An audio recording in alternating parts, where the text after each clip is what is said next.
A mother and her baby vanished into the Everglades. Search teams found nothing. The case went cold for a year, then hunters caught a python with a stomach so swollen it looked impossible. What they found inside changed everything. Before we get into this story, hit that subscribe button and tell me in the comments, would you trust the authorities if they told you to stop searching for someone you loved? Because in this case, that decision made all the difference. It was Saturday, June 14th, 2014. The Florida sun was dipping below the horizon, and the air was thick with that heavy humidity you can only find in the Everglades. Ara Connolly was leaning against the hood of her car in the parking lot near the entrance of Everglades National Park. The metal was still warm from the day's heat. She checked her phone again. 8:15 in the evening. Her daughter, 28-year-old Roisin, and her 6-month-old grandson Tyron were supposed to have met her here over an hour ago. The parking lot that had been bustling with tourists and families just hours earlier was now almost empty. Just a few park ranger vehicles near the entrance station. Ara dialed Roisin's number for the 6th time in 30 minutes, straight to voicemail. That cold knot of anxiety in her stomach was getting tighter. Roisin was reliable. She was structured, meticulous in her planning, especially when it concerned Tyron. She wouldn't just forget the pickup time or let her phone battery die without warning. Ara scrolled through her photos, stopping at the image she'd taken that morning. Roisin, standing next to the big Everglades National Park sign, wearing a bright yellow sundress with green flowers, a wide-brimmed straw sun hat protecting her from the harsh sun. Strapped to her chest, in a soft grayish-blue fabric carrier, was Tyron, beaming that wide, toothless grin at his grandmother. Now, as darkness settled over the swamp and the sounds of the wilderness grew louder, alligators bellowing in the distance, cicadas creating that wall of noise, that perfect morning photo felt haunting. Ara walked quickly to the ranger station, gravel crunching under her feet. Inside, she found Officer Davies finalizing the day's logs. She explained the situation, her voice trembling. Roisin, 28. Tyron, 6 months old. They were supposed to be hiking the accessible trails, nothing strenuous. They'd planned to spend the entire day, a much-needed escape. As the ranger began making calls, Ara filled in the context. Roisin was a widow. Her husband had died unexpectedly less than a year before, leaving her to navigate new motherhood alone and financially struggling. She was working part-time nursing shifts, exhausted, juggling the demands of the hospital and sleepless nights with an infant. This trip was meant to be a reset, a breath of fresh air. Officer Davies's demeanor shifted from polite concern to urgent professionalism. The Everglades wasn't just a park, it was a vast, unforgiving wilderness spanning 1.5 million acres of wetlands. The dangers were numerous: dehydration, disorientation, alligators, venomous snakes. A lone woman with an infant was incredibly vulnerable. By 10 o'clock that night, the parking lot was lit up by flashing lights from the local police department. An official missing persons report was filed. As the oppressive darkness of the Florida night settled over the swamp, the search for Roisin and Tyron began. Dawn broke over the Everglades on Sunday morning, and the search operation that had mobilized overnight was massive. The disappearance of a mother and infant triggered a multi-agency response. Local police, the Florida Fish and Wildlife Conservation Commission, and National Park Service rangers all coordinating their efforts. The air was thick with radio chatter, the roar of airboat engines, and the rhythmic thumping of helicopter blades. The initial strategy was straightforward. Focus on the areas Roisin was most likely to have visited. Ara told investigators that Roisin planned to stick to the well-maintained boardwalk trails near the main entrance. These were popular areas, heavily trafficked by tourists. It seemed impossible that someone could vanish from there without being seen, without leaving a trace. Airboats deployed to scan the waterways, Helicopters with thermal imaging flew low grids over the dense tree hammocks, searching for any sign of human presence beneath the canopy. On the ground, teams of rangers, police officers, and volunteers walked the trails, calling Roisin's name. The K-9 unit struggled with the overwhelming sensory input of the swamp and the sheer number of people who'd passed through over the weekend. While the physical search ramped up, detectives investigated Roisin's background. The picture that emerged was one of quiet resilience. She was a dedicated mother, universally liked at the hospital. Her financial struggles were evident. The strain of managing on a single part-time income was clear, but she was managing. There were no signs of depression, no secret relationships, no significant debts, no enemies. She was simply a young widow trying to build a life for her son. The first 48 hours were critical, and search teams pushed themselves to the limit. They found scattered tourist debris, stray water bottles, discarded wrappers, even a lost child's shoe, but nothing belonging to Roisin or Tieran. The heat was relentless.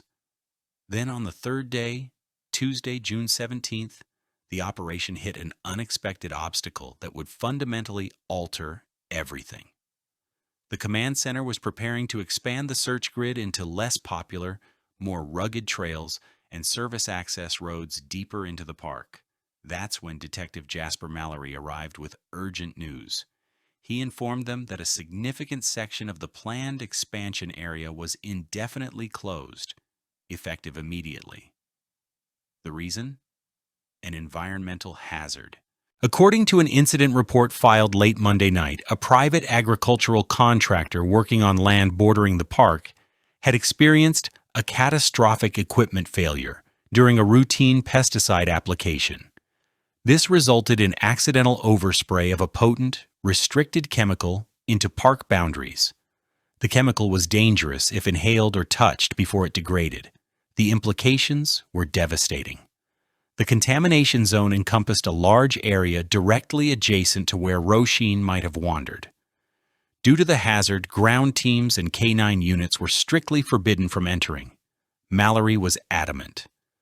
The regulations were clear. The zone was closed until environmental specialists could assess the risk, a process that could take days, perhaps even a week. The experienced park rangers and volunteer search leaders argued back. They had specialized equipment. The risk was worth taking given the vulnerability of the missing infant who'd been exposed to the elements for 3 days. They pleaded for a waiver, for a compromise, but Mallory wouldn't budge. Furthermore, he emphasized the inherent dangers of the deep swamp, suggesting that Roisin had likely wandered much farther off the main paths than anyone initially believed. The search was effectively diverted.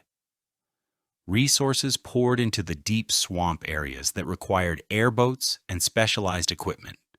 The most critical tool, meticulous ground searching, had been removed from a key area of interest. The days turned into a week. Media attention began to fade. The command center grew quieter. Despite the massive effort involving hundreds of personnel and thousands of man-hours, not a single trace of Roisin or Tieran had been found. No diaper bag, no shred of the yellow dress, no baby carrier. It was as if they'd simply evaporated. Ara refused to accept the narrative forming. She knew Roisin wouldn't have wandered recklessly into the deep swamp with her baby. The complete lack of any physical evidence felt wrong. After 2 weeks, the active search was officially scaled back. The prevailing theory documented in reports was a tragic accident. Roisin and Tieran had succumbed to the elements or wildlife deep within the Everglades. Their remains were likely scattered by scavengers or submerged in murky waters, lost forever to the swamp. A year passed. The silence from the Everglades remained absolute. For Ara Connolly, the year had been a blur of grief and frustration. She never accepted the official conclusion. She continued to press authorities, hired private investigators, distributed flyers. But every lead was a dead end. The lack of any physical evidence remained the central mystery. Then in June 2015, something happened that would crack this case wide open in the most horrific way imaginable. Wyatt Jones and Gareth Brody, two experienced python hunters, were deep in a remote grassy expanse of the Everglades, miles from the nearest road. They'd been out since dawn in their customized swamp buggy, scanning for pythons. The Burmese python invasion had been decimating local wildlife, and the state was offering bounties for their removal. Late in the afternoon, Gareth spotted it resting on a large flat gray rock. A massive Burmese python, easily one of the largest they'd ever encountered, likely exceeding 16 feet in length. But it wasn't just the length that drew their attention. It was the girth. In the center of its body was a massive, elongated bulge. The snake's skin was stretched taut over the obstruction. The bulge was pronounced unnatural. Usually, a bulge that size meant a large deer, a hog, or maybe a sizable alligator. They dispatched the snake quickly and hauled the massive carcass onto the back of their buggy. It took both men considerable effort. They estimated the snake with its meal weighed well over 200 pounds. They drove to an official fish and wildlife check-in station where the snake would be measured and documented. The officer on duty was impressed. 16 feet 4 inches, 218 pounds. As they recorded the data, curiosity got the better of them. It was standard practice to examine stomach contents. Given the size of the bulge, they were eager to see what it had consumed. They were convinced it was a mature, white-tailed deer. The overhead fluorescent lights buzzed. Wyatt took a large, sharp boning knife and prepared to make the incision. The atmosphere was casual, the men joking about the size of the antlers they might find. He pierced the taut skin, making a long, clean cut along the length of the bulge. As the stomach cavity opened, the smell hit immediately. The distinct odor of advanced decomposition mixed with the musky, acidic scent of digestive fluids. They peeled back the layers. Wyatt made the final incision, opening the stomach itself. At first, the contents were difficult to discern, a compressed mass of partially digested tissue and bone. Gareth reached in wearing heavy rubber gloves, attempting to identify the prey. "Must be the haunch of the deer," Wyatt mumbled. Gareth struggled with the weight, repositioning his grip. He pulled harder, and the object shifted, emerging from the grotesque mass. Then they saw it. It wasn't fur. It was pale, smooth skin. Gareth recoiled, stumbling backward, his face draining of color. Wyatt froze, staring at the contents. Exposed in the bright light was an entire human leg, severed at the hip. The toes were visible, the skin slick and discolored, but undeniably human. The realization hit them all simultaneously. This wasn't an animal. The python had consumed a human. The casual atmosphere shattered. The officer grabbed his radio, his voice tight with urgency. "We have a situation. We need homicide detectives and the medical examiner out here immediately. We have human remains found inside a python." The necropsy continued under the medical examiner's direction. Inside the python's digestive tract, they recovered not only the leg but other significant body parts, a partial torso, an arm. The remains were severely degraded but unmistakably human, appearing to belong to an adult. The immediate questions were overwhelming. Who was this person? How did they end up inside a python? The remains were transported to the medical examiner's office for analysis. DNA testing was the only option. The profile was extracted and entered into the National Missing Persons Database. Days later, the match came back. The remains belonged to Roisin Kalin. The news hit Ara like a physical blow. After a year of agonizing uncertainty, her daughter's fate had been revealed in the most horrific way imaginable. But it offered no closure. Instead, it ripped the case wide open, and it raised a critical, agonizing question. Where was Tyrion? Now here's where this story takes an even darker turn. The medical examiner conducted a detailed analysis of the recovered body parts. The examination confirmed something crucial. The python had scavenged the remains. It did not kill Roisin. There were no signs of constriction trauma, no crushed bones or widespread bruising. The dismemberment had occurred before the snake consumed the parts. This led to the prevailing theory among investigators. They hypothesized that Roisin had died in the park a year prior, perhaps from exposure. Her body had been dismembered by an alligator using a violent death roll. The python, an opportunistic feeder, found these scavenged parts and consumed them. This seemed plausible, fitting the brutal realities of the Everglades ecosystem. However, there were significant inconsistencies. The location where the python was found was primarily a grassy expanse, not the deep-water habitats typically favored by large alligators for stashing prey. The trauma at the dismemberment points didn't seem entirely consistent with an alligator attack. The bone edges seemed cleaner, more precise than expected from a death roll. Despite these issues, the scavenger theory remained the leading hypothesis. Search teams redeployed to the area where the python was found, conducting meticulous searches, dredging waterways, looking for any trace of Tiran. The search yielded nothing.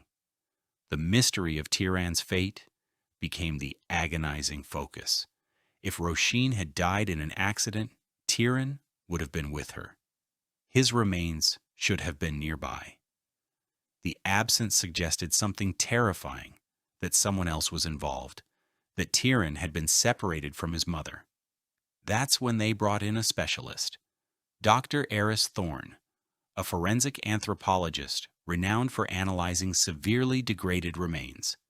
His task was to determine the timeline of events and the nature of the dismemberment.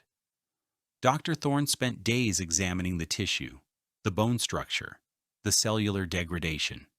He analyzed the patterns of digestion, comparing them to known samples of decomposition in the Everglades environment. He noted that the state of the remains seemed inconsistent with a year of exposure in the humid, biologically active swamp. The tissue preservation was better than expected. During microscopic examination of the muscle tissue, Dr. Thorne discovered something that would shatter every theory. He was analyzing thin slices under a high-powered microscope when he noticed a specific pattern of damage completely out of place. The cell walls were ruptured in a distinct way, inconsistent with normal decomposition or the python's digestive fluids. He recognized the pattern immediately: ice crystal formation artifacts.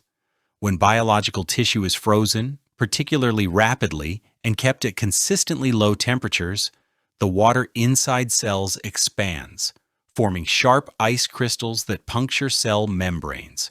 When thawed, the structural integrity is compromised, leaving distinct microscopic markers. Dr. Thorne conducted further tests, taking samples from multiple locations. The conclusion was unmistakable. Roisin Kalen's body had been frozen solid, likely in a commercial-grade freezer for an extended period, and subsequently thawed before being consumed by the python. The revelation was a forensic bombshell. It invalidated the scavenger theory completely. Roisin had not died in the Everglades a year ago. The implications were staggering. Roisin was murdered. Her body was preserved in a freezer for months, perhaps nearly the entire year. Then recently, just days before the python found her, her body was removed, dismembered, and disposed of in the Everglades. The python's involvement wasn't the central element of the crime. It was a random, bizarre accident that revealed it. This was not a tragic accident. It was a complex, calculated homicide. The level of sophistication suggested a perpetrator with resources, planning, and chilling lack of empathy. The discovery also gave terrifying weight to the possibility that Tiran had been abducted. If Roisin was murdered, the perpetrator had to deal with the infant. The absence of his remains suggested he might still be alive, taken by whoever was responsible. The investigation now faced urgent new questions. Who had the motive and resources? Where was the freezer? And most importantly, where was Tiran? In 2016, nearly 2 years after the disappearance, Detective Elena Ruiz from the Cold Case Unit began a comprehensive review of the entire case file. She was bothered by evidence that the initial investigation was flawed. The freezing evidence proved the theory that Roisin died in the swamp was wrong. Ruiz decided to re-examine the initial search effort, looking for anomalies or missed opportunities. She spent weeks immersed in the files, analyzing search coordination logs, deployment maps, witness statements. She focused on decisions made during the critical first days. That's when she encountered the contamination zone. Reports detailed the closure due to an accidental pesticide spill. The timing and location seemed suspiciously convenient. It had effectively shut down the search in a critical area during the most crucial window. Ruiz decided to verify the incident report. She contacted the Environmental Protection Agency, requesting records of the reported spill. Their response was startling. There was no record of any such incident. She contacted state agricultural agencies. They found no record either. She attempted to contact the contractor named in the report. The company did not exist. The conclusion was chilling. The chemical spill was entirely fabricated, a lie invented to obstruct the search. The implications were profound. Someone with authority inside the investigation had intentionally sabotaged the search. The focus shifted to Detective Jasper Mallory, the officer who reported the spill and enforced the closure. He'd been the architect of the misdirection. Mallory was placed under investigation. A deep financial audit was initiated. They began monitoring his activities. Mallory sensed the scrutiny and made a critical mistake. Late one night, he used his authorization to access the department's archival server room, attempting to physically destroy the servers containing records of the fabricated spill. But internal affairs had anticipated this. They were watching on security cameras. As Mallory struggled with the server rack, the door burst open. Investigators flooded the room. He was caught in the act, arrested on the spot. The financial audit revealed large cash deposits starting the day after Roisin disappeared, totaling over $150,000 over 2 years. After months of forensic accounting, they traced the funds to a shell corporation called Osprey Holdings Group. The trail led to a name that resonated with power in South Florida, Orion Vance. Orion Vance was a wealthy, politically connected real estate developer known for extensive land holdings bordering the Everglades, his lavish lifestyle, and ruthless business practices. He was also known for his passion for alligator hunting. The connection wasn't immediately obvious, but the financial link to Mallory was undeniable. As the investigation focused on the Vance family, an unrelated breakthrough occurred overseas. In early 2017, Interpol conducted raids on a high-end human trafficking ring in Eastern Europe. The ring specialized in illicit adoptions, procuring infants for wealthy clients worldwide. During the raid, they seized encrypted servers containing client lists and transaction records. Deep within the files, they discovered a record detailing the smuggling of an American infant from Florida in late June 2014. A male, approximately 6 months old, matching Tiran's description. The discovery was flagged to U.S. authorities. Investigators compared the timing with financial data from the Vance investigation. They found a massive wire transfer from Osprey Holdings Group to an offshore account linked to the trafficking organization.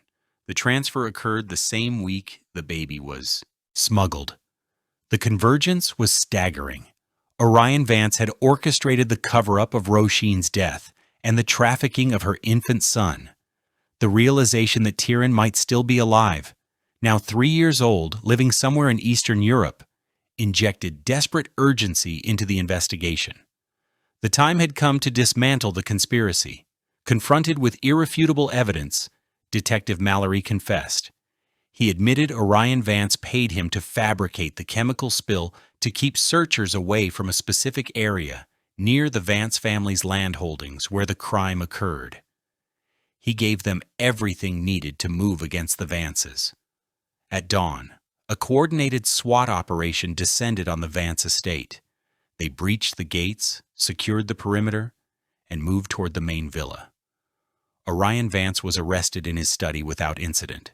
Cameron Vance, his son, bolted when he heard the commotion. He jumped into an off-road vehicle and tore across the property toward the Everglades. The chase was tense, spanning several miles. They cornered him near a deep canal. He abandoned the vehicle and fled on foot but was apprehended after a brief struggle. With both in custody, investigators searched the estate. In the basement of the main villa, concealed behind a false wall, they found it. A commercial-grade walk-in freezer. It was empty, recently cleaned, surfaces scrubbed spotless. But forensic teams knew cleaning wouldn't erase all traces. They used luminol. The surfaces glowed, indicating cleaned blood. They focused on hidden areas, rubber seals around the door, drainage system pipes. They found trace evidence of Roisin's blood and DNA preserved within the seals. The discovery was final proof. Under interrogation pressure, Cameron Vance broke down. He confessed that on June 14, 2014, he was driving on a service road, 18 years old, intoxicated, illegally hunting alligators. He was speeding when he rounded a bend and struck Roisin. The impact was sudden, brutal. She was thrown down, knocked unconscious, bleeding from a head wound. Miraculously, she'd shielded Tieran during the fall. The infant was unharmed, crying, but alive. Cameron, drunk and terrified, called his father. Orion arrived quickly and assessed the situation with cold calculation. Instead of calling for help, he loaded the unconscious Roisin and crying Tieran into his truck and drove them to the estate. There, in the basement, Orion murdered the injured Roisin to ensure her silence. He placed her body in the freezer while orchestrating the cover-up. He contacted Mallory to fabricate the spill. The baby presented a different problem. Orion couldn't kill the infant, but couldn't keep him. He used criminal connections to contact the trafficking organization, arranging for Tieran to be handed over weeks later. Roisin's body remained frozen for a year. When the case went cold, Orion removed it, dismembered it, and dumped the parts in the Everglades, hoping scavengers would erase evidence. He never anticipated a python would reveal the truth. With confession secured, focus shifted to rescuing Tieran. Using information from seized servers, Interpol tracked the smuggling route and identified the adoptive family in Eastern Europe. After weeks of coordination, they located Tieran, now 3 years old, healthy and safe. Ara immediately traveled overseas. The reunion took place at a government facility. When the door opened and a social worker walked in holding a small boy's hand, Ara saw the unmistakable resemblance to Roisin. Years of grief lifted. She knelt down, tears streaming, and opened her arms. Orion and Cameron Vance were charged with murder, kidnapping, human trafficking, and obstruction. They received lengthy prison sentences. Ara gained full custody of Tieran, returning to Florida to begin a new life, honoring Roisin's memory. So here's my question for you. If authorities told you to stop searching in a specific area for someone you loved, would you trust them, or would your instincts tell you something was wrong? Drop your honest thoughts in the comments. And if this story showed you how one bizarre discovery can unravel an entire conspiracy, hit that like button, subscribe to the channel, and share this with someone who loves true crime mysteries. There are more incredible stories coming your way. Thanks for watching, and I'll see you in the next one.